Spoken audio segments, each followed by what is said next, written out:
The whole story began as a response to the single story that the media was sharing about the Black community, where you basically just assign one narrative to a community and then that's all they are.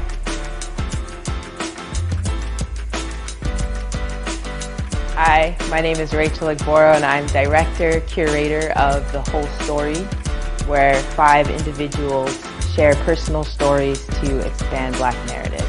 There's a lot being said about us, so I think it's important to have narratives that are strong and rich and counter narratives of what's mainstream. Being Black in America is being as authentic as I can be. Stories inherently create empathy with the people that they're shared with.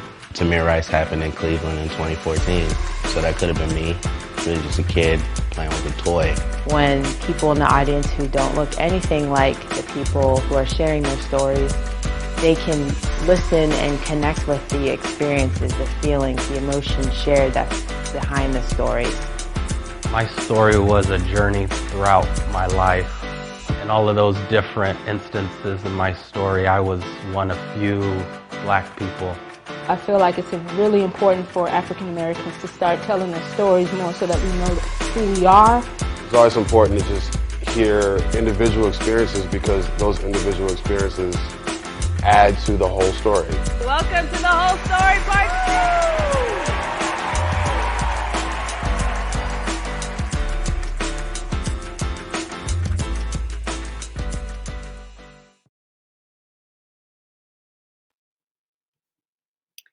Hi, everyone. Thank you so much for joining us tonight. My name is Christian Ramirez, and I'm the Public Programs Manager at Phoenix Art Museum. I'm happy to introduce The Whole Story this evening. It's always a pleasure to be able to work with Rachel.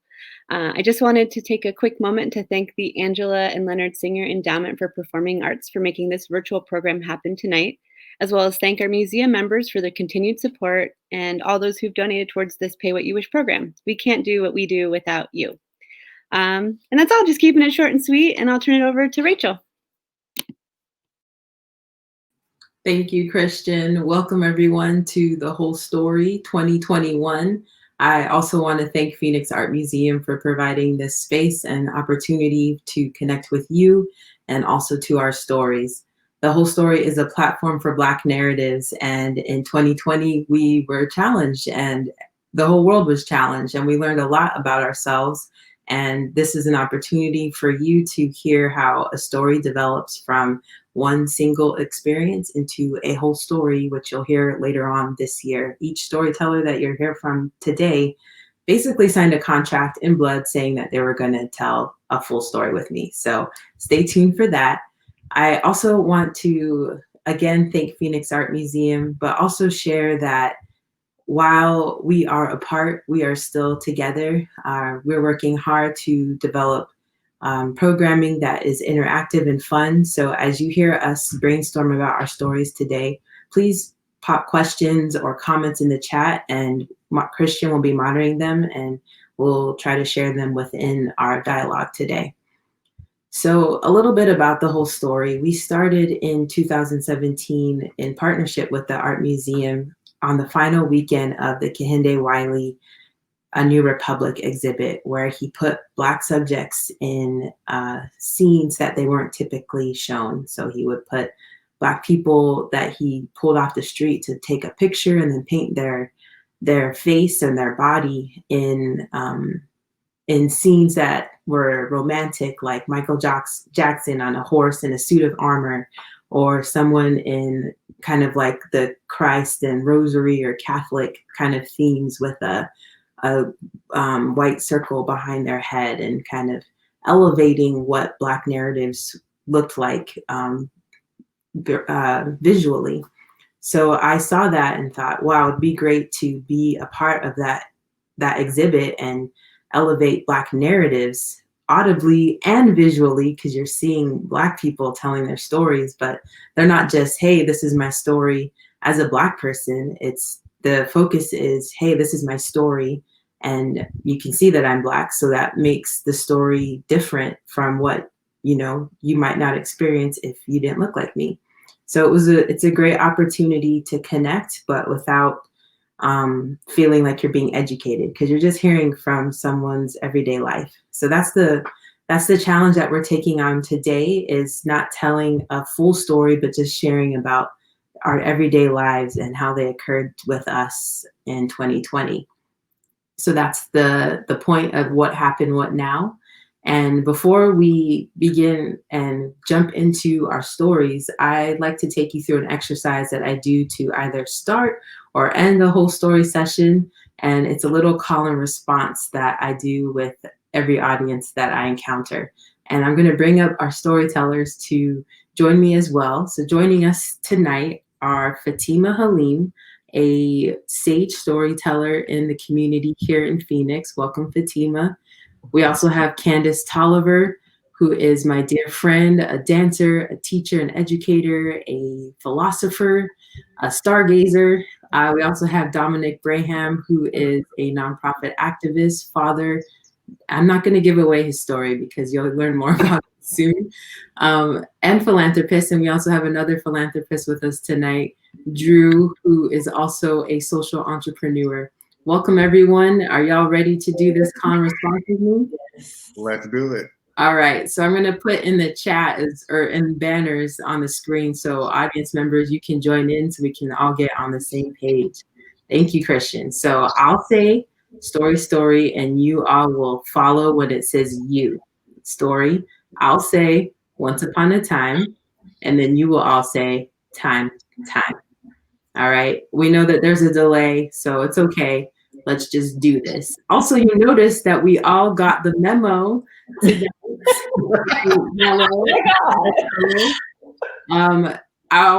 Drew, I'm just gonna put you on blast. Drew and I actually ran and changed because we wanted to be lovely synchronous color of mustard and yellow.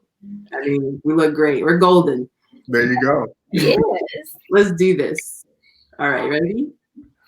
So, story. Once upon a time. Time. Great. Now that we're all on the same page, let's begin 2020. What happened? What now? First off, I'm going to throw a question to Fatimah. Okay. So you and I, we in 2019, and I know in early 2020, I would run into you at all sorts of events. You're a social butterfly. You're always doing something. We had some plans to do some storytelling workshops with your Rites of Passage group.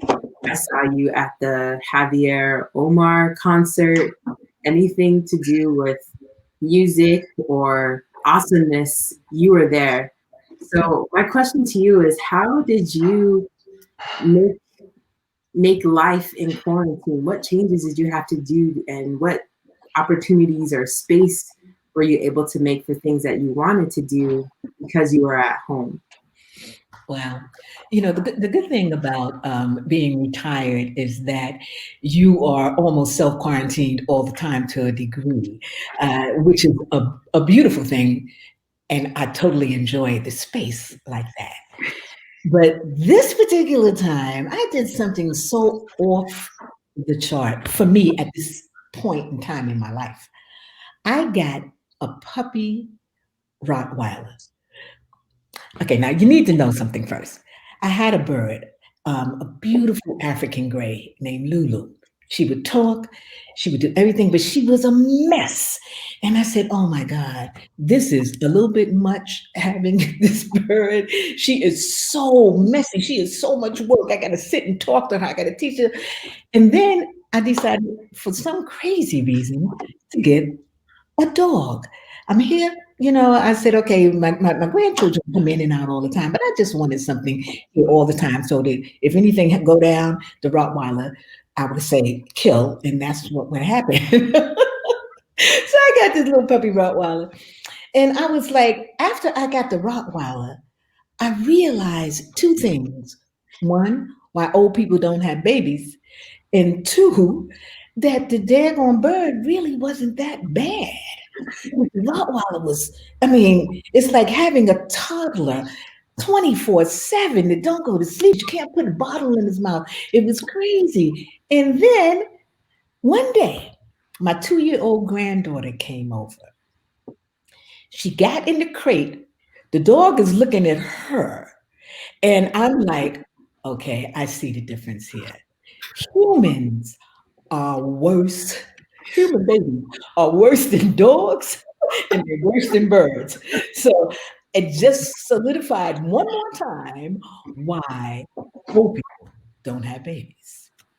Okay, Fatimah, but you wanted a dog for some reason. I wanted the dog for protection. I wanted the dog because I love Rottweilers. I had a Rottweiler at one time, and it was the best dog in the world. And I just wanted the world in my vicinity to know that I'm not alone in this house. They see my grandchildren periodically, and by looking at my grandsons alone, you're not gonna want to come up in here. But when you see the dog and you see the and I got a 9mm, so I say I'm not gonna call 911. I'm gonna call 9mm. So I'm like, who gonna mess with me now? My dog for safety. Also, you named everyone. The bird's name was Lulu. What was the dog's name? Why you want to put me on blast like that, Rachel? Oh, you know the dog's name. The dog's name is Luna.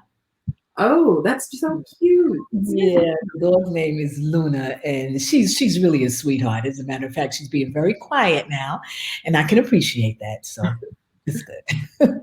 That's great. Yeah, the feeling of safety and I live with my brother's dog, Pit Bull, whose name is Mellow, and he has been traveling back and forth between our house and my mom's house. And when I'm all alone at night, I definitely feel better when he's around. Yeah, I understand that.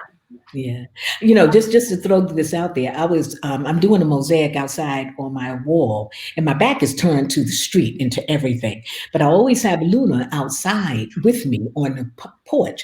I can't see anybody coming or going. I can't see anything. But anytime anybody walks past me, she barks, and she has this ferocious bark, and so I know when someone is there. So yeah, protection. She's a jewel.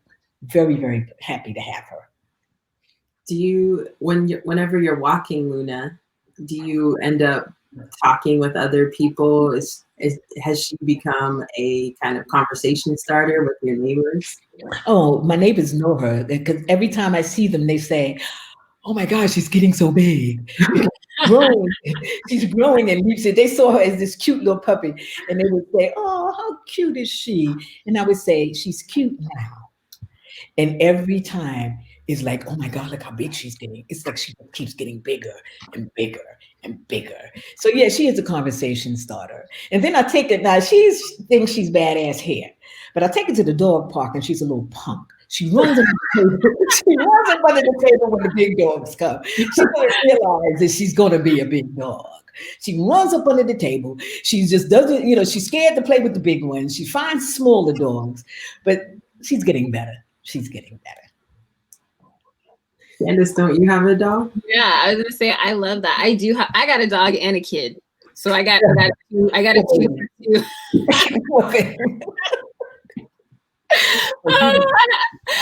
2 for 2. Yeah, I have a golden retriever, and he is very vivacious, and he has been his whole life since he was little. And yeah, when I first got him, and it makes me laugh how Fatimah's talking about, like when you're having, your dog and they're little, they're like, little humans when they're in their puppy stage. And I remember when we got him, I had no idea what I was getting myself into, y'all. Like, I did not know. But my son at that time was maybe 7 years old. So I was very far removed from, late night, no sleep, all of that. And that just didn't register for me until we got the dog. And I remember being asleep and then it being like 2 a.m. and I'm hearing the dog cry. And I was like, oh, no. No, it's 7 years now. We're not doing this waking up in the middle of the night to go outside, whatever. But that is essentially, what happened. But now he's 3 and very excited all the time. And so, but he is a joy to have. And it's the same thing. If we're together, somebody could be walking in, in our house faces the alley, but somebody could be walking down and he's running back and forth. It could just be the garbage truck. It could be somebody fixing a light pole. And, he's like, who are you? Why are you here? And so it's really nice to feel that protection. And he's a lot of fun. But yeah, I basically have 2 kids. Yeah. So yeah, here we are. I know that's right. I have 2 human kids and no dogs. Poor thing. I did have a dog. I did have a dog growing up, a boxer. His name was Tiger. But I'm not really an inside dog type of guy now living in Arizona. I guess you can't put them outside like I did in California. So, I tell my kids, like, I'm not taking care of no dogs anymore. Like, I'll take care of them. But, they have to get older so they can control everything, bathe them, pick up the stuff, So I don't want that on my plate. But then they're going to have to figure out how to not bring them inside, So that's another thing. How old are your kids? They're 7 and 4. Oh, yeah. Yeah, they'll need to grow a little bit to get that responsibility. I adopted a cat in COVID, right? When everything shut down, the shelter by my house was basically giving animals away for free. And I'd actually been thinking about getting a cat for a while and went, and the cat I chose was this black and white. They call them tuxedo cats because they have white feet. And I wanted one with white feet because Mello, the dog, has white feet as well. So I wanted them to match. And he walked right up to me like, what's up? All casual. And his name is Cello. Yeah, they rhyme. And same thing, Candice. He was crying a lot at first, but kind of once we got over introducing the 2 animals together, because I was so afraid the dog would kill the cat, and now they're not best friends, but they're very close acquaintances. Yeah. Well, I remember that was one of my questions, I think, early on when I saw like a photo you had posted or a video, and I was like, she's got a cat. And I'm like, wait, is it Mello there? Like, how is this working? And then you started posting them together. And I was like, oh, well, clearly it's going fine. So. Yeah. At first I had like a gate so that there's a barrier between them so they could smell each other, but not interact. And then the cat just jumped up on the barrier and was like very brave. And I'm like, do you want to die? But did not die. So Candice, you're at home with your son, you're a teacher, so you're doing the whole online school thing. So what boundaries have you put in place since 2020 that help you differentiate between your professional life and your personal life? Yeah, it's been a journey. I think that's what I have put on my post inviting people out tonight, but it's definitely been a journey. And so I wouldn't say all positive, all negative, just a lot of journeying through. And my boundaries, honestly, they didn't really come out as like concrete boundaries, like this is when you stop doing this and this is when we do this, and my son's in this space and I'm in this space, this is when we can chat, this is when we can't, this is when mom's working, or this is when I end work. But it really became more of boundaries between who I have been and who I was becoming and still am becoming. And it was more kind of like an internal conversation with myself, with work, with mothering, with doing all of this from home, being a teacher, knowing that I have over 100 students who are also at home, navigating all of that. It really was like being jolted and starting to ask myself, like, who am I? What are my own personal boundaries for myself? And then when I started to map those out, then they started to influence boundaries in my work, influence boundaries everywhere else. And there was nothing wrong with like pre-boundary 2020 Candice, but because she did what she could with what she knew how to do. But then as the world started changing, as the pandemic came in, as there was more social unrest, more racism, police brutality, watching Black bodies continue to be dehumanized, consistently. And in the midst of all of that, there was a lot of tension. And so seeing it locally here in our state, seeing it nationally, seeing it globally, having it happen internally, it was like, all right, this is who I am. These are the boundaries that I have for myself. These are the relationships that I see falling away that felt like a loss. I had to grieve a lot. But then what I was gaining was me, was somebody who was happy with where she was at, who was okay with saying no. Can you be specific about like a situation where you realized you needed a boundary there? Like, yeah. I realized it when everything felt crazy. Everything was just go, go, go. And I could feel my own personal anxiety. So maybe it was getting up and getting ready for work, and every day before work. And I know there's maybe teachers or educators watching, but you wake up and you're like, I can't do this. I'm not gonna do, like, this is crazy. And having that every single morning and then every afternoon when, the kids are logging off, feeling like, I called it feeling Friday tired, but every day of the week. When I started to see those physiological changes happening, that's when I knew, like, you need to set some boundaries in place, because if not, like, you are going to spend yourself, you are going to burn out, and then I can't take care of my kid, I can't take care of me, and so everything kind of pushed me, those experiences pushed me into creating boundaries. Share some of the boundaries you created?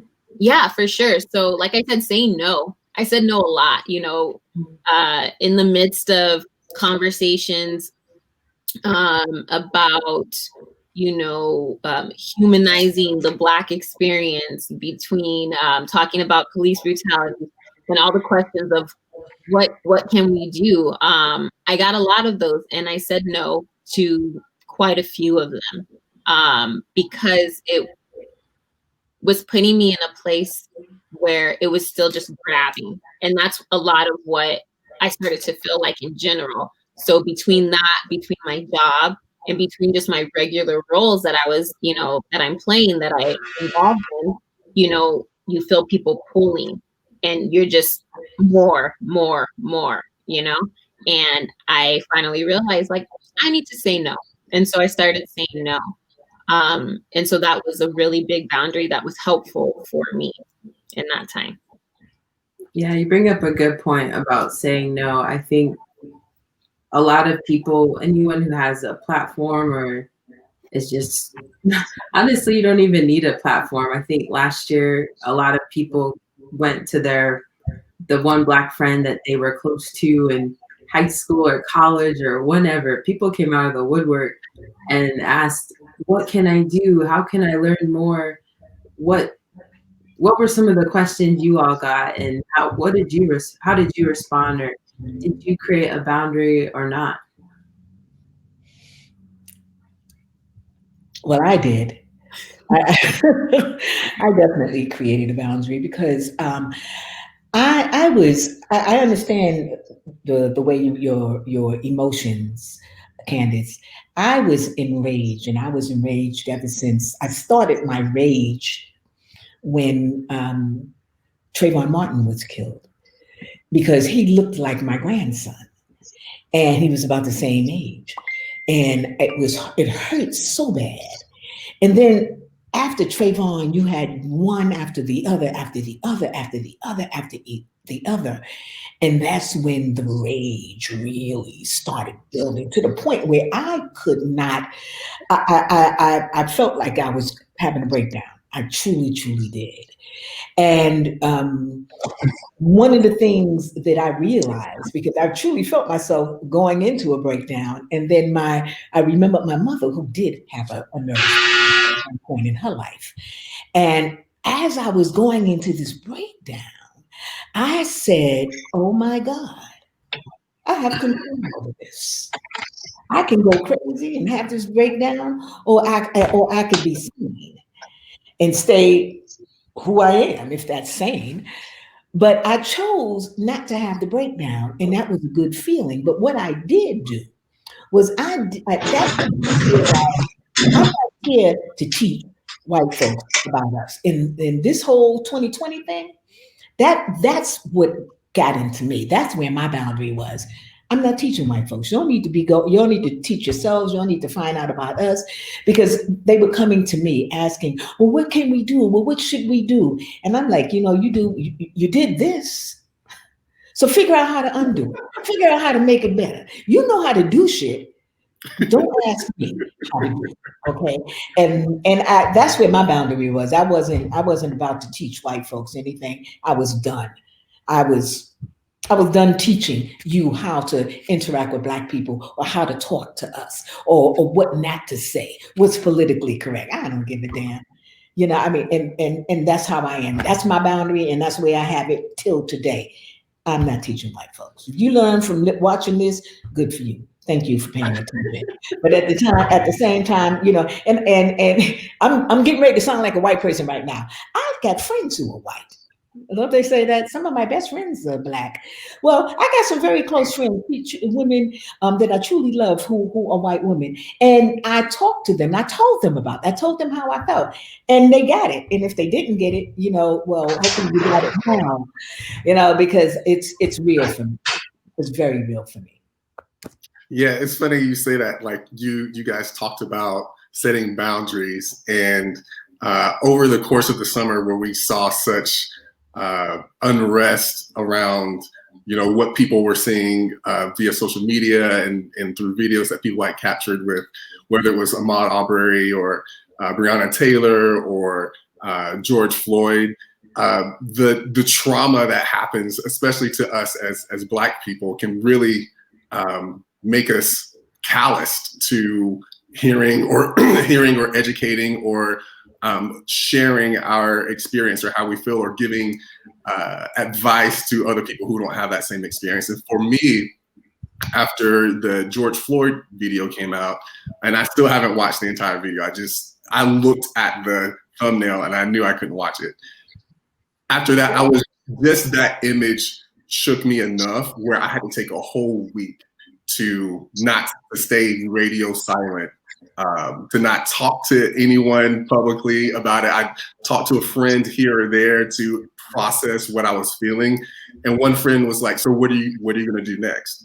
And I was like, you know what, that is something. Like, I can't just sit here and stew in this trauma and this pain that I'm feeling. So what can I do? So I decided I made this series of 3 videos called To My White Friends, To My Black Friends, and To My Police Friends. And I was addressing, how I felt personally, because I may be one of the few Black people that they knew who they would listen to. And so I put these out on social media, got shared all over the place, and people sent me messages back and forth, especially my white friends. And it was funny because my white friends were saying things like, I like how you spoke about the experience in such a calm and measured way, and it wasn't super emotionalized and things like that. And I sat back and I was like, well, thank you for watching it, but I don't think that's how I wanted you to feel. And what did you do after you watched the video? Did it just make you feel good, or did I move you to action? And so I don't know if what I actually did in terms of a next step moved anyone to do anything past watching the video.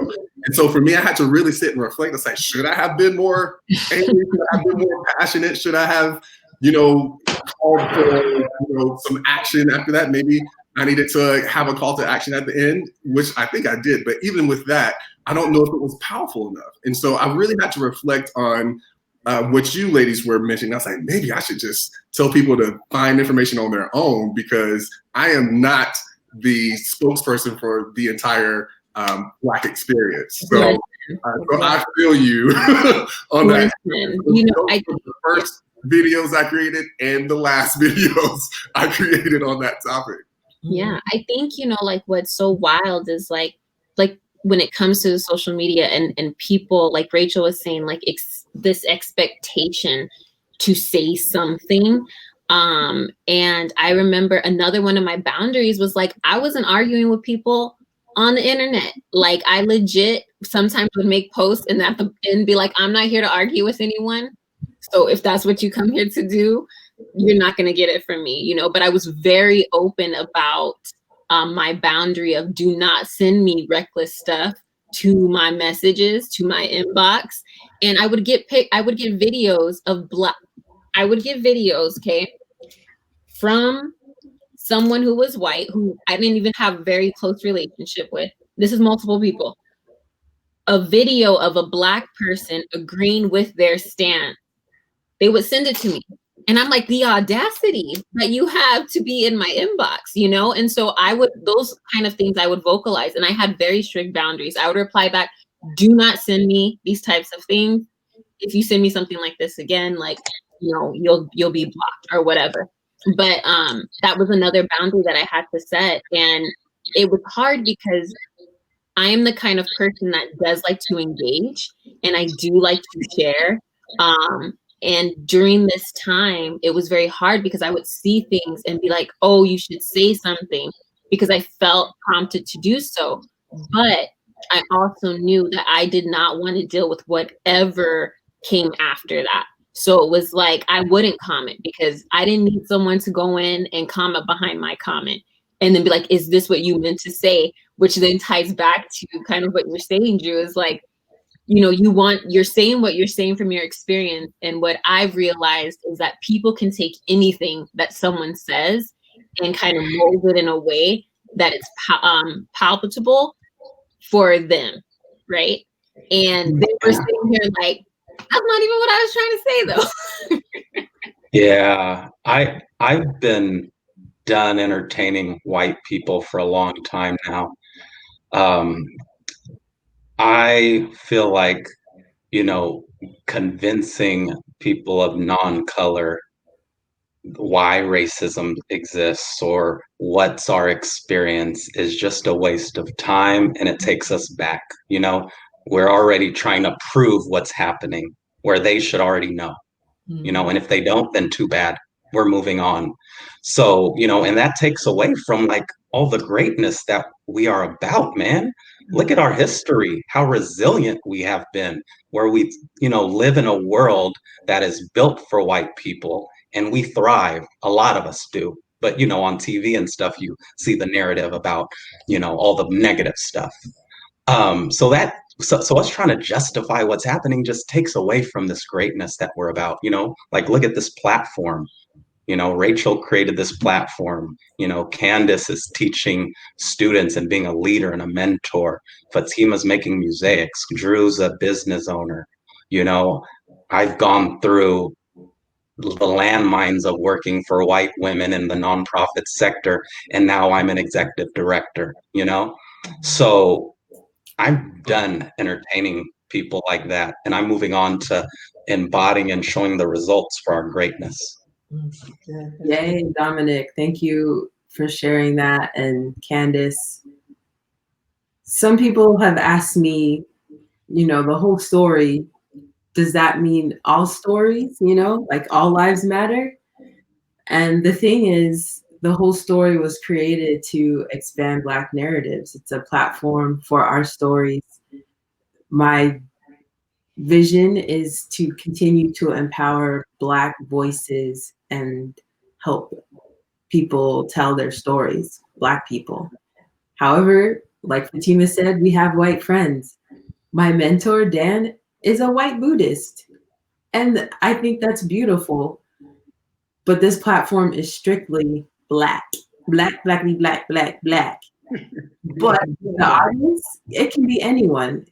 Everyone's welcome.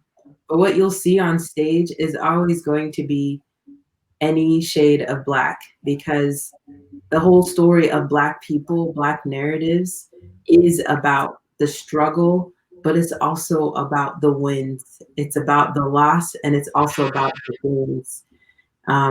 And so this is a place where we can celebrate our triumphs in the midst of our sorrow. There's the phrase that we all know, laugh to keep from crying. This is where we can be vulnerable, but also where we can be triumphant. Dominic just shared how he's an ED. Hey, 2020 was an amazing year in all sorts of ways, the highlights, the lowlights. And Drew, you took on some responsibility with posting those videos. As a social entrepreneur, what other responsibilities, in addition to those videos, did you feel like you had to step up and take on because of who you are? Yeah, so I think all of us as Black people, we can talk about, and we live in this intersectionality of identities, right? So as a Black business owner who has a retail e-commerce company, when COVID hit, it decimated the retail sector. There's so, especially the African-American retail sector. And so it was interesting how at the same time this decimation happened across the economy, especially in communities of color, at the same time you had this this social unrest that happened, and this awareness around Blackness and Black people, and the need to support Black people. So at the same time the business was going down, there was this support of Black people, and being a Black person, people wanted to support Black business. And so you had these two waves that came and crashed together, where I was losing revenue because half of our revenue actually came from being out in market spaces, selling things in person. What things did you sell? Tell people about. Oh yeah, so I didn't want to like tell all the business. So my company is called Voice Threads. We're a socially conscious lifestyle brand that brings awareness to important causes by designing mismatched socks inspired by nonprofit organizations. And we do this work to help people cause conversations around the great things happening in our community. And we do a lot, like I said, of in-person as well as online sales. And like I was saying, the two waves converging where business is going down, but it's going back up because of my other identity that I have, was very, very, very interesting to see. And while we experience a great amount of loss, we also experience a great amount of gain and awareness and identity in the community because of who I am as a person, as a Black business owner. And so if you look at it at a macro level, there were tons of people who came into 2020, including myself, who was like, hey, I don't know how I'm going to pay my bills. I don't know if I'm going to afford my mortgage. I don't ever spend time with my family, like a number of different things. And then COVID hit, and people had all this time with their families. They were able to hold on to their homes because of grant assistance. Businesses that were going to go out of business were able to get grant funding. And so with all these losses that we saw in terms of people getting sick, and it was a tragic time, and it very much is, but there was a ton of gain and a ton of blessing that existed last year as well. And when you can really, if we can pull out a little bit from our own personal experiences, and some of us had really, really great experiences in 2020. When you pull out, you can start to see that there's this great mixture of things going down that needed to go down, and things that came up that needed to come up at the same time. Yeah, that's a good point. The whole story was voted 2020's best storytelling show by the Phoenix New Times. But I did, y'all, I got in my head and I was like, yo, the whole story's been around for 4 years by 2020, fifth year now. Did they choose the whole story this year because of all the unrest that was happening? Drew, did you feel like that? Like any kind of like, thank you for your support, but ooh, like, Or was it like, yo, I should have been having this ages ago? Reparations, baby. Exactly. Right. I mean, so I'm of the belief that anything that comes to me belongs to me. So if this was the time and moment where I was supposed to exist to receive what I was supposed to receive, I own that thing. I don't care if it was because of the color of my skin or the kind of business that I got.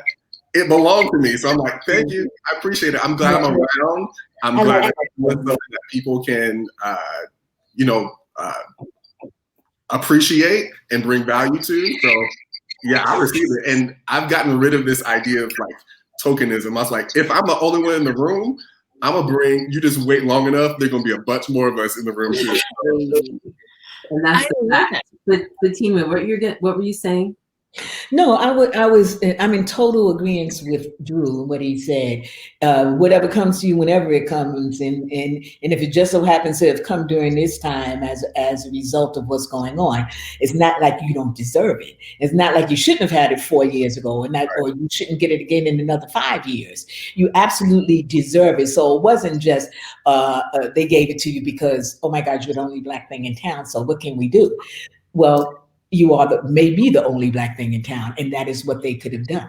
Because remember, you get some mentalities, some demon mentalities that they don't give a damn what's going on. You're not getting the recognition, and so you have folks who really want to see if they can make a difference in others' lives, and what are they calling them, allies or something? Well, maybe that was their way of showing alliance, as well as giving you the recognition it's absolutely deserved, because it is a damn good show. I mean, I think I only missed one in the time that I've known about it. I think I've only missed the one show, and I don't know why I missed it, but I did. But the point is that it is good. It is good. Yeah. That humbles me so much. Thank you, y'all. Fatimah, that's like high praise. Yo, we're kidding now. Bye, everyone. You're right. I think all right, thanks. I think we also, like Rachel, we have to know internally, even though we don't get awards and all of that, because, sometimes it's a fashion show, somebody makes an award show and they give stuff to whomever they know. Like, we have to know that we're great, what we're doing. You've been doing it for 4 years. This award means nothing because you're doing the work. I remember in my last job, man, I felt like I was killing it. And I was, like, my community partners I was on board new, a whole network, and they were, always, you're doing great, thank you, but internally in the organization, you're not worth it. You're not doing a good job, and so I can't internalize that. I have to know, like, I'm hearing from who matters. That's the people I'm working directly with, not this hierarchy that's internal, that wants to maintain that hierarchy. I know I'm worth it, and I'm hearing it from those who matter. That's right. Yeah. What you think about me ain't none of my business.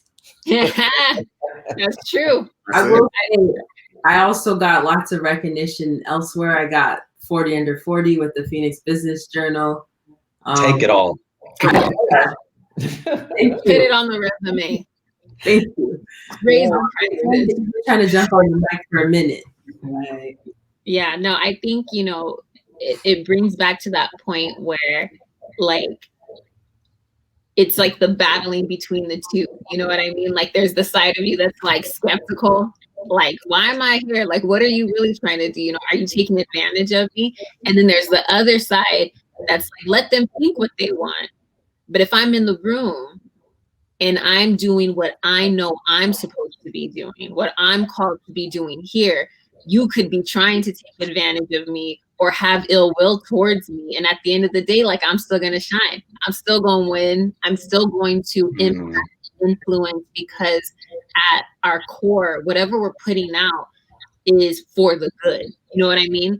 And so I think that is part of a mindset that I know for myself, having to push over that, which is something that I battled a bit in 2020. But there were also great times with people who did appreciate me, who were saying, hey, can we have this conversation? And as an educator, it's very hard for me to say no, right?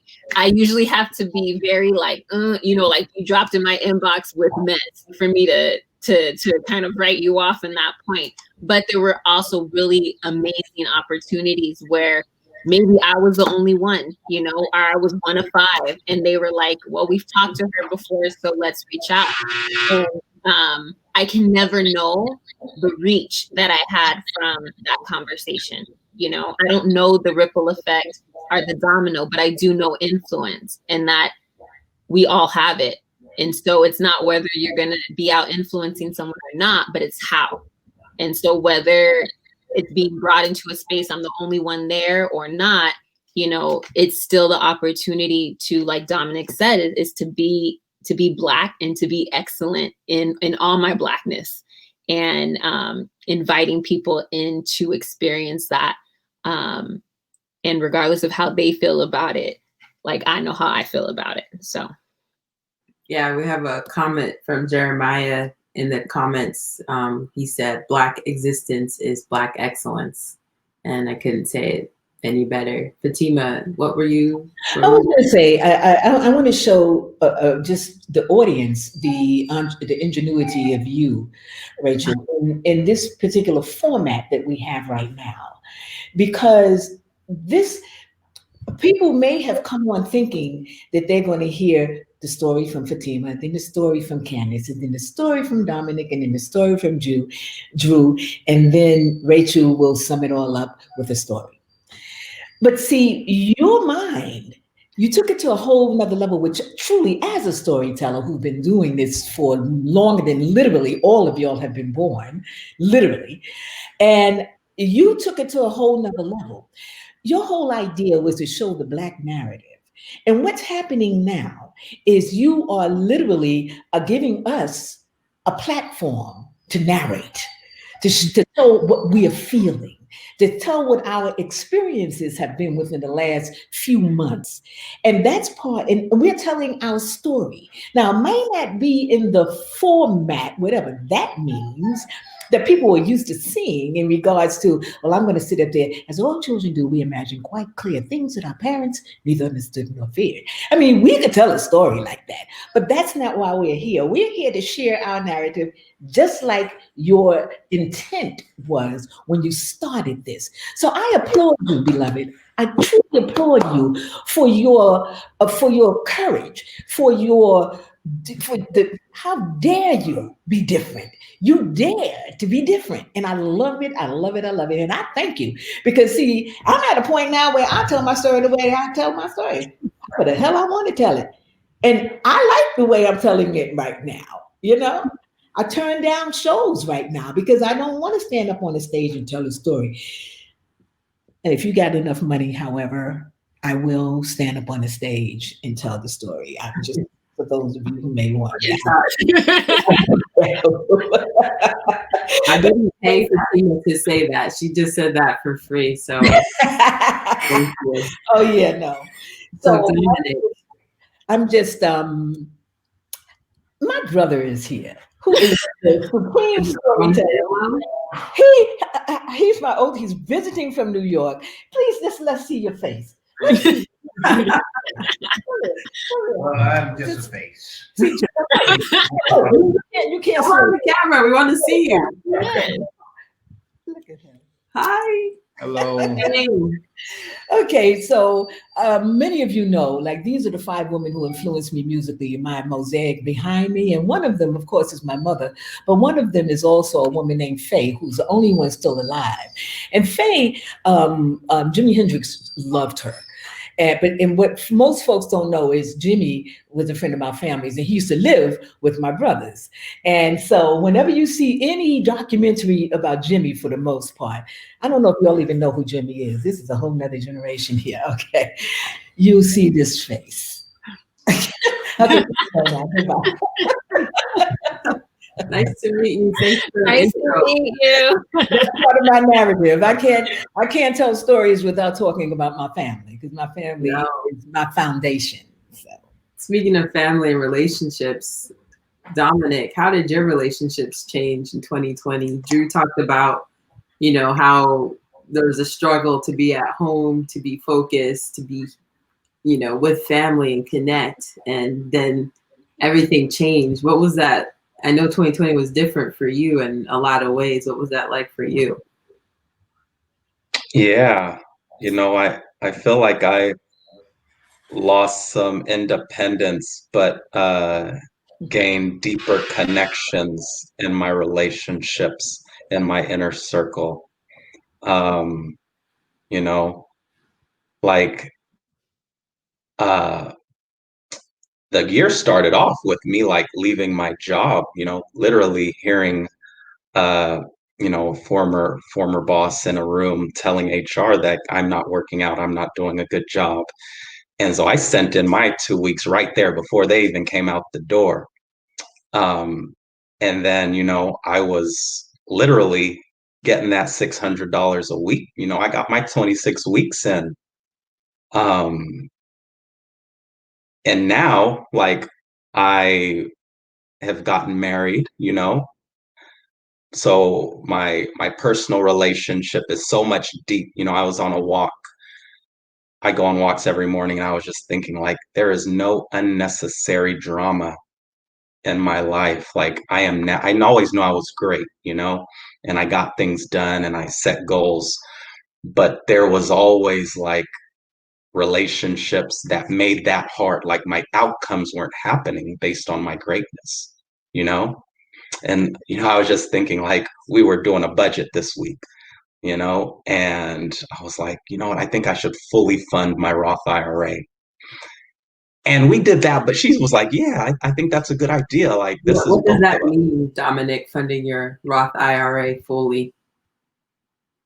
So I'll so you can pay up to $600 per year in a Roth IRA, and you can't put any more yearly than that until you like reach 50 something, and then you can put like 7,000 a year, you know?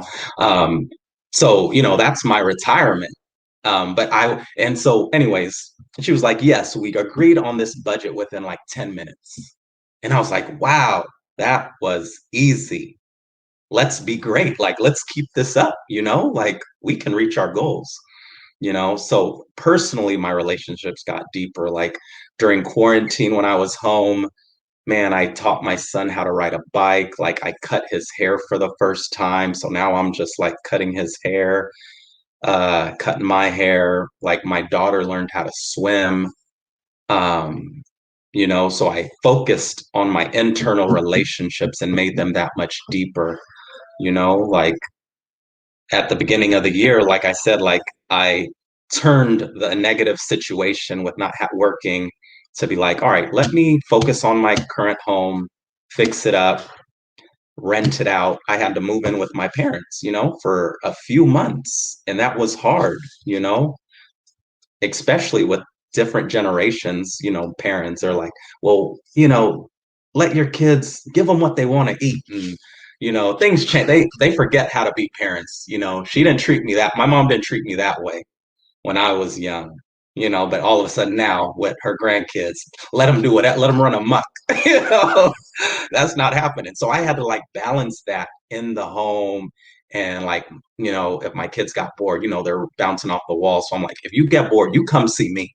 We'll find something for you to do, you know, because I had to like manage that and make it peaceful and make the best of a, you know, a difficult situation. I love being with my parents. So, you know, please don't say that, you know, think I didn't. It was a great situation. But when you're on top of each other, it can be difficult. And, you know, turn that around. Like I said, greatness, going into my greatness where I'm seeing the results. You know, me and my wife were able to buy a home, you know. So I turned from leaving my job, you know, collecting that unemployment to now having a great relationship with my wife, having a home. My kids, the relationship is deeper. They've improved their skills.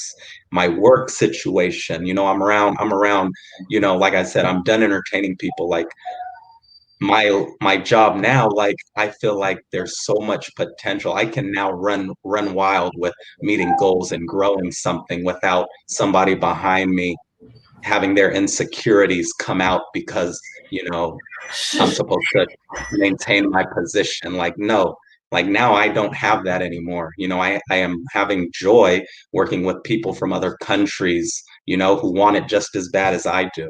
You know, there's no roadblocks. And so my circle and my relationships have gotten so much deeper, and the outcomes of my greatness showing because of that.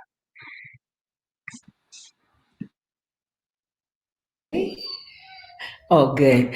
You know, I'm so glad that you said that, Dominic, because it reminds me. You said a couple of things that were really at the root of what's happening during COVID with my family.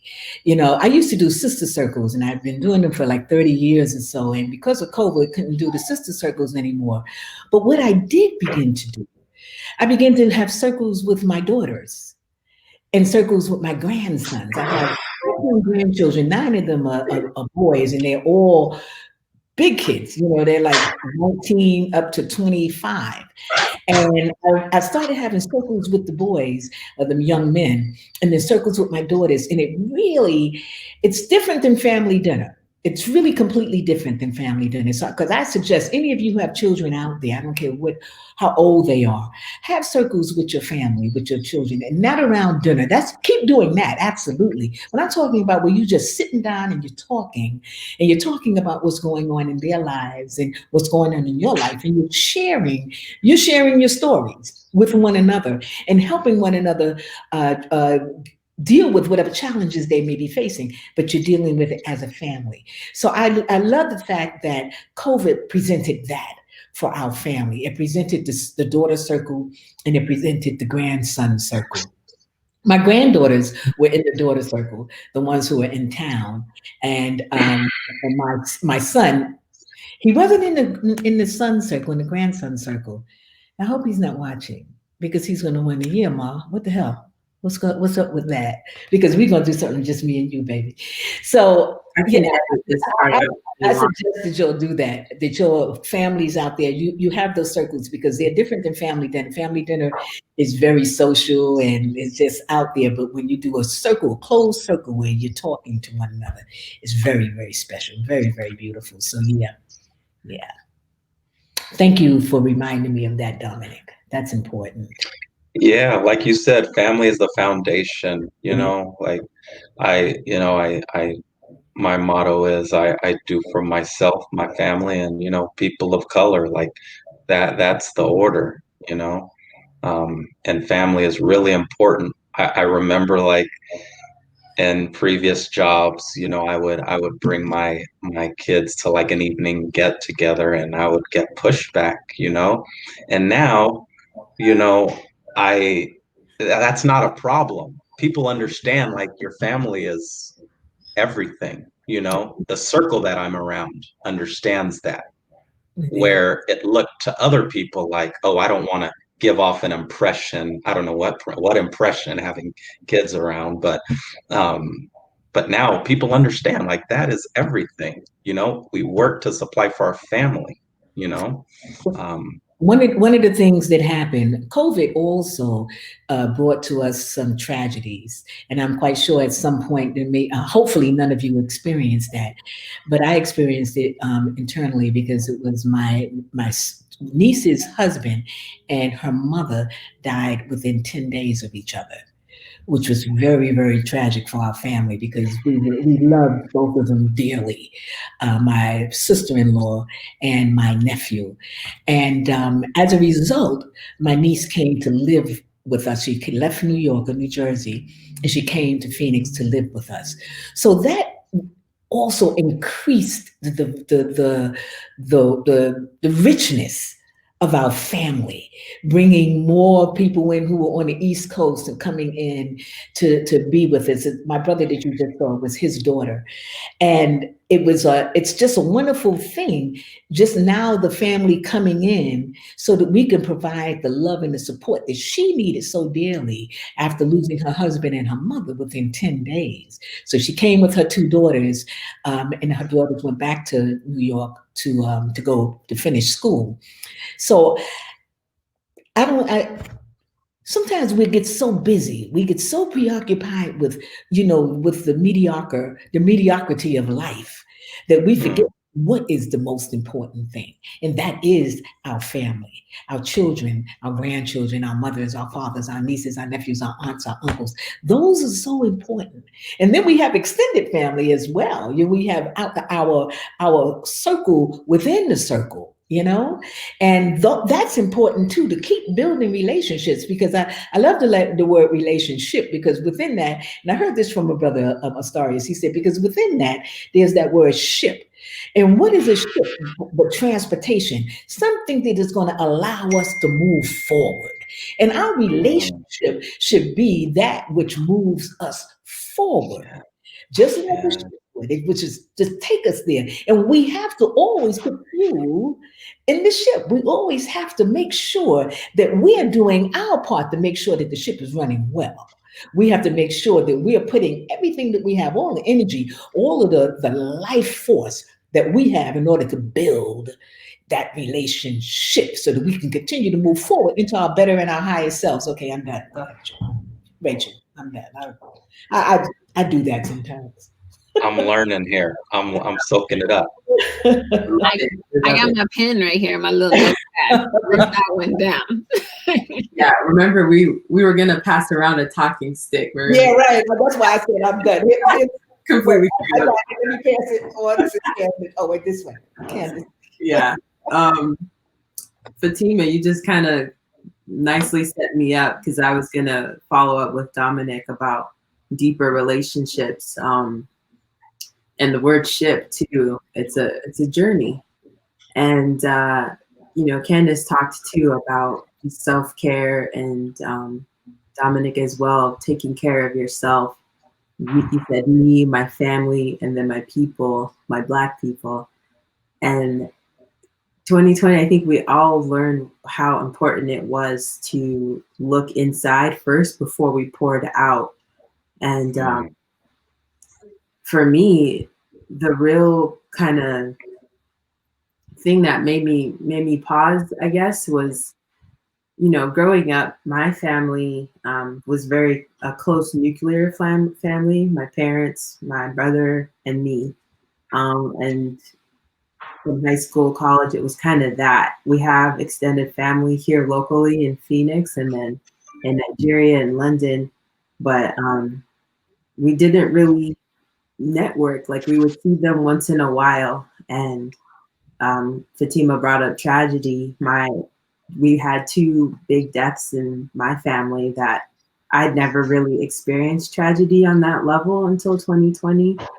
And my aunt passed away unexpectedly. And then a couple months later, the matriarch of our family, my grandma, my grandparent, passed away. And I was working from home there, so I got to be there and keep my mom company so she wasn't alone. And after that, it was like there was a wake-up call for my family. My uncle came in from Nigeria, and he's a Jesuit priest, monk, basically, and he's always telling us, y'all need to come together. Don't let the American hustle, keep you apart. You need to come together, your family. And last year for Christmas in 2019, I had kind of forced a family gathering. Like, I had kind of gone to each extended part. I have family in Levine, Surprise, West Phoenix, and then my mom in Gilbert, me and my brother in Tempe. And so I went to each one and was like, let's come together for Christmas. And one was angry at me because they hadn't heard from me in a while. And so I had to, make amends and stuff. But this year, I didn't lead it. It was natural. They just came together, and it's something that I've always wanted growing up, like to be surrounded by my aunts and uncles, my relatives. And it's tragic that it happened in that way. So the loss was, the passing of my aunt, and not being able to go celebrate her life in Nigeria, and then the passing of my grandma, and not only being able to celebrate with family, but being able to carry on that bond into the future. And, there's a lot of changes happening to me. Fatimah talked about shipping, and I'm soon to be shipping myself off to New York for a relationship. And having that strong foundation of family, Dominic's like, what? Having that strong foundation of family is allowing me to feel secure in knowing that I'm leaving, but I'm not leaving something unfinished. Like, I have that foundation. And that's really, really great. So is that the whole story? No, but you know, we're only telling anecdotes today. She just slid that one in there too. It was nice and smooth. She just and I want details. I know, right? I was telling Candice before we're gonna have to offline this conversation. Yeah, we'll cover this later. But funny, yeah, but it's funny you talk about relationships, and I've been really fortunate through 2020 to not have lost any close family members. But over the summer, I was in California. I needed to just get out of the state just to get away. And so I was in California visiting a friend, trying to relax, trying to get my mind back to a good place. And then one day, I think it was maybe 3 days into a week-long vacation, and I get a phone call, and it's my neighbor, and he says, "Drew, are you at home?" And I said, "No, I'm not at home." And he says, "Well, there's water pouring out from underneath your door." And right, there's water pouring out from underneath your door, and I've called the police because I thought that you were inside because your car is in the carport. And I was like, "No, I'm on vacation in California. Thank you for calling the police." And mind you, this neighbor, I see him every now and then. We're not friends. We have a cordial relationship. But he called me. The police came, and they were like, "Hey, is this Drew? Do you live at this place?" I'm like, "Yeah, I live there." They were like, "Great, that's one thing we'll have to worry about because we thought you were all inside." And then they said, "Do you want us to try to get into your house?" I'm like, "Yes, please try to get into my house." And so they tried to pick the lock, and they were like, "We're not going to try to damage your door." So I was at least I felt safe because my locks are so good that 3 police officers couldn't get in. But they turned the water off, so the water stopped gushing from underneath my door. They called the locksmith to get in. All of my floors were ruined for the most part, and I had some water damage. I know everyone's wondering, like, how did it flood? So there's a supply line that goes to your toilet, and mine was plastic, and it broke randomly, and it just gushed water everywhere. And so I was in California, and I was like, I'm not coming back. I am not leaving my happy place to come back and deal with a bunch of stuff. I did everything over the phone. The insurance adjuster tried to play me, and he messed with the wrong person because I had all kinds of time to deal with it. And I get back home, and I see my neighbor who called me. And he's this older guy, white guy from Chicago.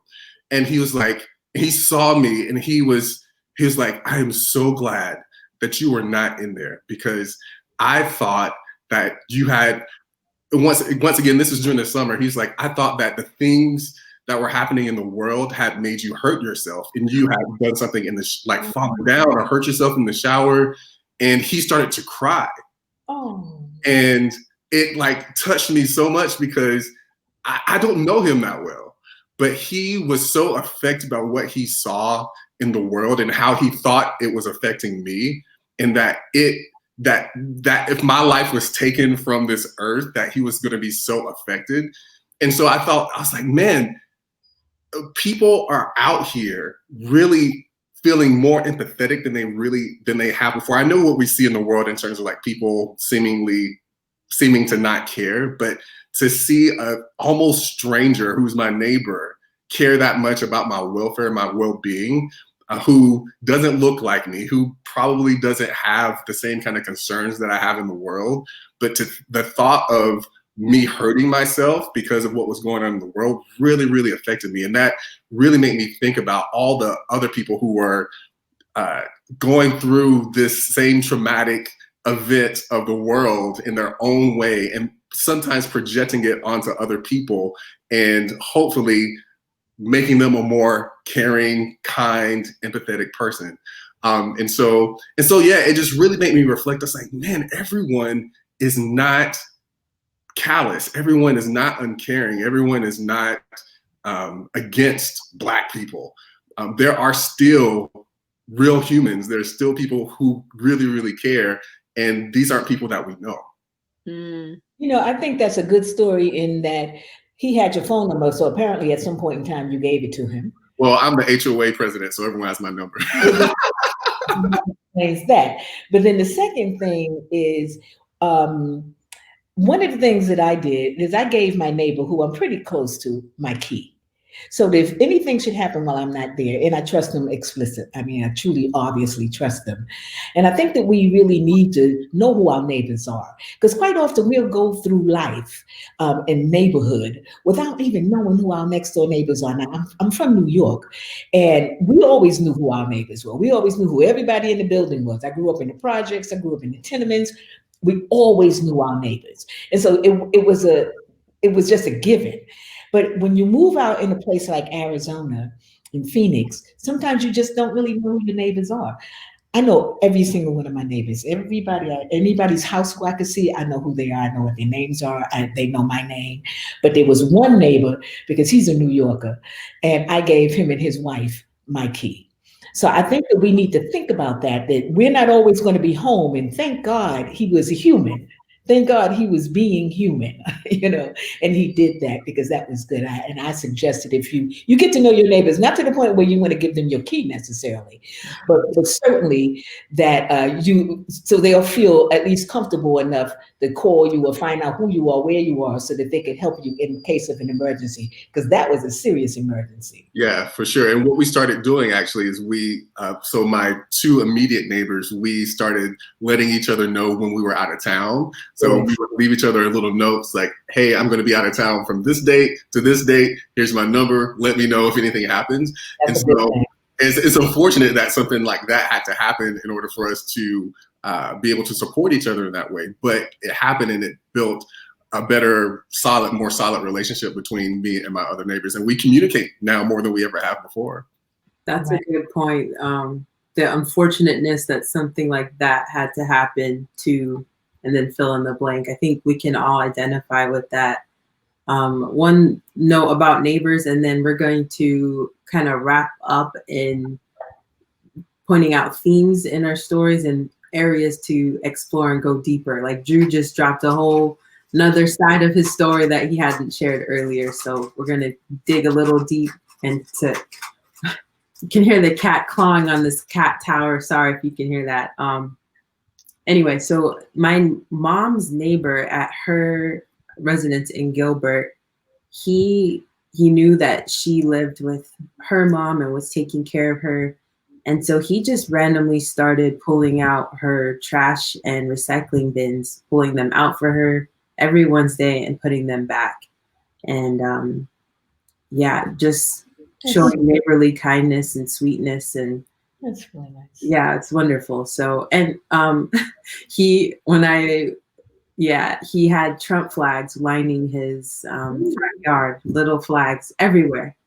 And so, even though someone looks like something on the outside, that doesn't mean that they can't be kind human beings. So, yeah. Wow. Yeah. All Trump people ain't bad people, huh? No. Just Trump. Well, and the other, but okay.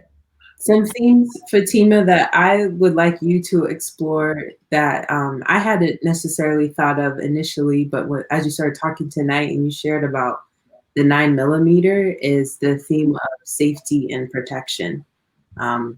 You got a Rottweiler because you always like them, but Rottweilers are a specific kind of dog that, with a pit bull at my house, like those are the kind that instill fear in people. So, and I'm having her trained by a brother who's been dealing with training Rottweilers for over 40 years, and she's going to be trained to hurt.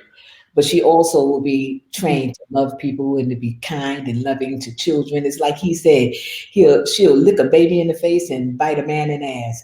So does anyone else have any other kind of things that they want to hear from Fatimah around those themes or other themes that they saw? I just feel like what she just said should go on Luna's dog tag. Like a baby in the face and bite a man in the ass. I just kind of feel like I can't think Brian Rushing Sr. He's the one that came up with that one. I got to paste emoji in the comments. I also, I went to a women's gun class the other day, and class was filled, and I was happy to say there were Black women, there were Asian women, there were Latina women, there were white women equally. So, well, more white women, but it's okay. There was enough. It was wonderful. And I had been very afraid of having a gun. I owned a gun, and I was very scared of them. And now I'm going out to the range, and I feel so much more comfortable with it. I'm really getting good at the bullseye. So it's just I say that to say, but the point is that I think that we are in a time now where we need to protect ourselves. And I'm not suggesting that everyone go out and get a gun, because there are many ways to protect yourself. A gun is a good one, as is a dog is a good one. But I think that we need to be very aware of what's happening around us all the time. And because I live here with my dog and family coming in and out all the time, I need a way to protect myself. And I suggest sisters, did you do that? Brothers too, did you do that? I also have a CCW permit, which is a concealed and carry weapon permit, so that I can have it on me. So I think it's important that we really begin to look at protecting ourselves and finding ways that we can make sure that we feel safe. Yes. I like how you talked about family circles. It sounds like you dive deeper in conversation rather than be like, all right, how's your day over dinner? But you're talking about more deeper, long-term things. Because for me, like, I'm an only child. My parents came here from another country, first to go to college. Like, I'm trying to build legacy for my kids. I want to be the granddad, where it's like, I'm going to take my grandkids with me on vacation.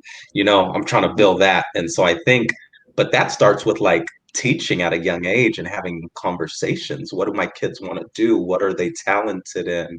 What are their likes and desires? So yeah, I'd love to learn more about the family circle. Yeah. I love that too, Dominic, because there's that safety in family too. I'm still on the theme of safety for you, Fatimah, but the multiple connections and the deeper circles that allows people to be more vulnerable and more open. So I think there's a lot of ways that you can go with that. Speaking of guns, my brother also got a 9mm, and last night when I was walking with my friend in the neighborhood, he drove by from Chipotle. He's gonna hate that I'm saying this. And he offered me the gun to keep us safe. And I was like, I'm good. He was ready. Just follow us. So, Dominic, initially when we talked, there was some themes about, relationships, but, you kept centering around greatness. But what I also pulled from what you shared tonight was the theme of peace, and being at peace and being settled. Does that resonate? Does anyone else, what do y'all think about that for him to explore? Yeah, I like that. Somebody else talk, please. Yeah, I think it's like when you're getting into a group, like he said, having conversations with his wife that are at ease. And, I think like it doesn't mean that everything is easy, but there's ease that's there because there's more alignment that's there. And like you can have alignment and still have difficulty, like just in life in general.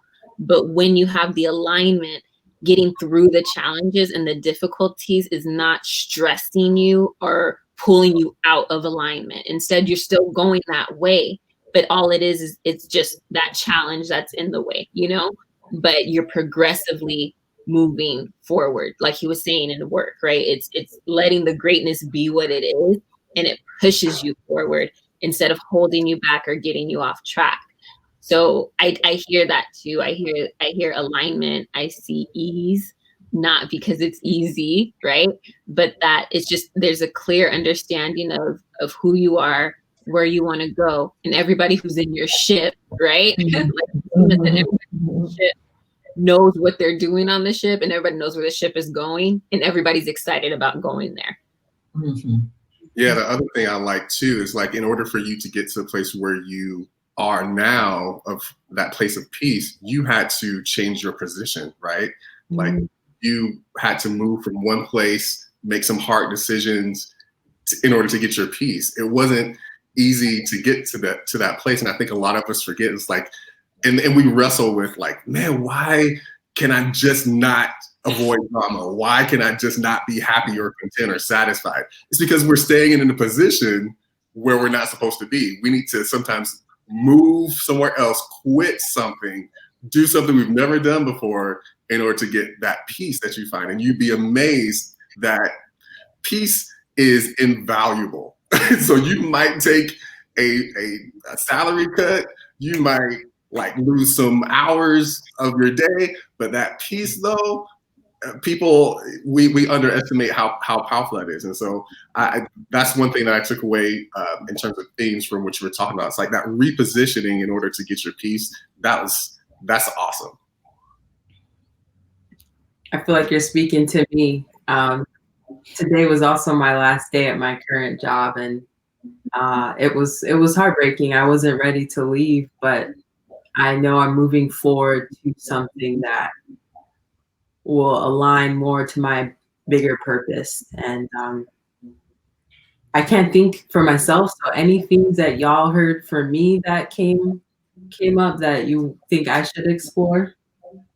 That go to New York. I'm speaking from as a New Yorker. That's a good thing. It's where in New York are you going to go? And then we'll talk more about that. Brooklyn. Okay. That's where my brother lives, and that's where I lived before I came here. I love Brooklyn.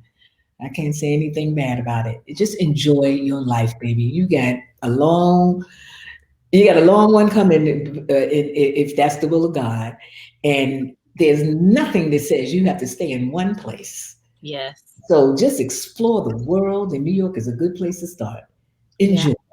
You know, one thing I'll say to you, go to New York because you want to go to New York. Go to New York because it's something that you've always wanted to do. It's a place that you can truly grow in leaps and bounds. Don't go to New York because of a man. I like to say it's because of him, but it's true. I've always wanted to go. I've always been there. Good. That's good. And that's not to say that it's good that he's there. And that and if he's a good man, that's a good thing. You know, and obviously if you're going, then he is a good man to you. And that's a good thing. But always know, I always told my children, you always have your own money. You don't depend on anybody for anything but yourself. And if he's there to help, or if anybody else got something to bring to the table with you, then that's butter. You know, that's icing on the cake. That's the blessing. But know that this trip to New York is going to be eye-opening, and it's going to be one. Are you going to do the whole story in New York? Tell her you. I'm going to do it virtual. I'm going to do it in New York. I'll travel back to Phoenix. I'm open. Go to the Studio Museum and see if they're open to something like that. That's awesome. Yeah, one thing, Rachel, for that I picked up from your stories is like we talked about the great stuff that happened in 2020, about you being recognized for the awesome person that you are, and I want you to like never shy away from accepting the things that come to you in terms of that's right. blessing and recognition and acknowledgement, because you have worked for everything that you have gotten, and with those accolades and all those things you can add to your resume, know what your worth is and don't compromise on what that is. Yeah, I think yes, double snaps to everything that Drew just said, because I believe wholeheartedly, and I mean, I'm biased because obviously I'm a homegirl, right? But I believe that this isn't the end. This is just the beginning for you. And I think that I was trying to think, like, do I hear a word, whatever, but I do think it's like elevate or like ascend, where you have done work here, you have laid ground here, you have, toiled here, and professionally and personally. Obviously, we on the thing, so we don't got going all that. But from knowing you professionally and knowing you personally, you've been through. And in work, going to this level that you're going, in love, going to this level that you're going, like it's yours for the taking. And I think that you're just ascending, you're elevating, and with that, comes a lot of stuff, but it also comes with excitement. And I think the path of you getting to New York, like, you already know how I am. I don't believe in coincidences, just for anyone who's watching, right?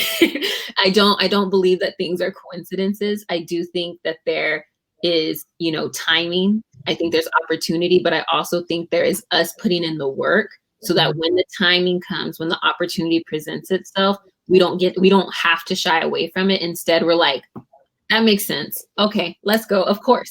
Why not? And so those are the two words I'm thinking, like ascend, elevate. It's time. Reparations, baby. Hey, you can put that on a sweater. Candice, Fatimah, thank you. Words of affirmation, they're my love language, so I'm just being filled up right now. Thank you. This isn't typically, I don't shine the light on me, and I'm embarrassed. I'm not embarrassed, but I'm like, we gotta shift it. But you're humble.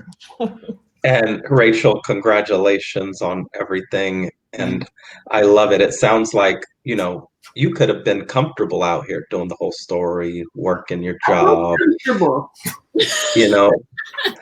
but you want to take a risk, and you want to do more. You want to hopefully be on, pun intended, the big stage in New York, so that's what you have to do. That's what's about our experience. Like, we take risks, we go out on a whim, we want to achieve, that should be what is highlighted in what you're doing. Yeah.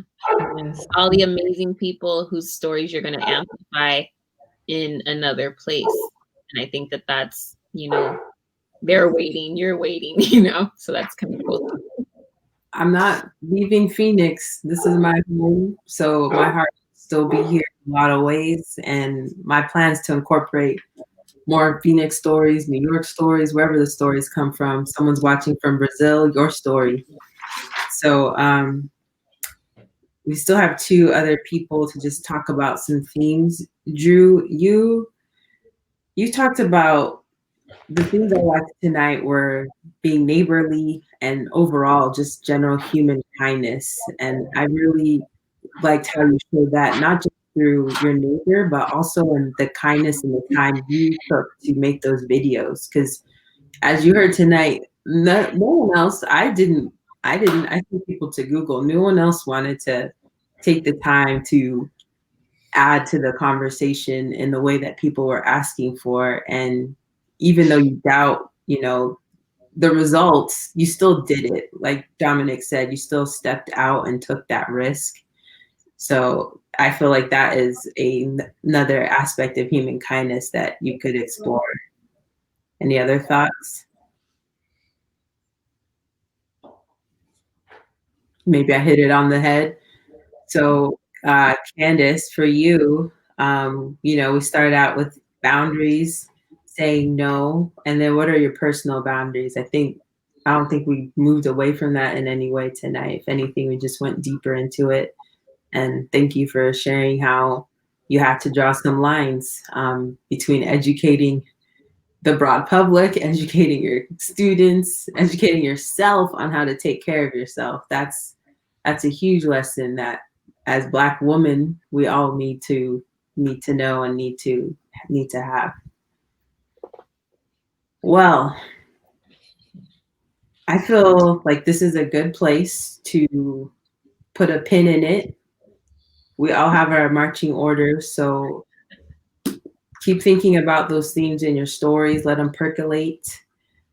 What's cool is that the things that you share tonight don't have to be what you end up sharing on stage later. And you can pull things not just from 2020, but from your whole life. You know, we're talking about the whole story. It's impossible to tell your whole story in 10 minutes, but what you can do is give a little insight into how you ended up being the person that you are today. And so that's our challenge. This is my cat. And we've got a comment from Jasmine that I'm just gonna throw up. She's just reiterating all the themes that were mentioned today. Safety, peace, accept your, embrace your, demand greatness, ease, alignment, repositioning, boundaries. Thank you, Jasmine, for summarizing that all for us. And, you know, I want to end with one final call and response of the whole story. But before we do that, you can connect with The Whole Story online at thewholestoryshow.com, where you can subscribe to our newsletter. Also, if you love these stories and you love this partnership with Phoenix Art Museum and what they're doing in the community, you can still donate to this project. And the proceeds are split evenly between the museum and The Whole Story to help continue to celebrate and share our stories virtually. So visit phoenixart.org for more information. And with that, let's do this whole story call and response one last time for the good of the evening. Story. All right, so what's what we're gonna do. I'll say story, and you guys should count 1, 2, and then say, okay? all on the same time, all right? Okay, story. There we go. Once upon a time. Time. You got it. Thank you all for watching The Whole Story. Stay tuned for more. Have a good night.